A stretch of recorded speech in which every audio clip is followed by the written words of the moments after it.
ও ডাক্তারবাবু, brain stroke কিভাবে হয়? আচ্ছা, ব্রেন স্ট্রোক এই কারণে হয়, আমাদের যে মস্তিষ্কের মধ্যে যে ব্রেন রয়েছে, সে ব্রেনটা সারা শরীরের যাবতীয় কাজ মাথার ব্রেন করে। এবার সেক্ষেত্রে আমাদের যে হৃৎপিণ্ড থাকে, হৃৎপিণ্ড থেকে রক্ত সারা শরীরে সব জায়গায় প্রবাহিত হয়। আর যে ব্রেন রয়েছে, ব্রেনটাকে বেঁচে রাখার জন্য আমাদের হচ্ছে রক্ত প্রয়োজন।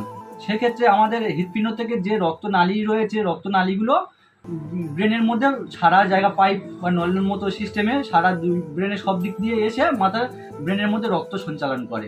সেক্ষেত্রে অনেক সময় দেখা যায় যে পাইপগুলো রয়েছে মাথার ব্রেনের মধ্যে, আমাদের যে দুই পাশে যে ব্রেন রয়েছে, ব্রেনের মধ্যে অতিরিক্ত যে পাইপগুলো রয়েছে, হয়তো দেখা যাচ্ছে কোনো কারণে যে ওই যে পাইপগুলো অনেক সময় লিকেজ হয়ে যায়, অর্থাৎ ফেটে যায় বা অনেক সময় হচ্ছে বাধাপ্রাপ্ত হয়ে সেই এক সাইডে বা যে কোনো একটা সাইডে ওই যে রক্তটা আর ব্রেনের মধ্যে পৌঁছায় না, সেখানে তখন সেটাকে আমরা স্ট্রোক বলি।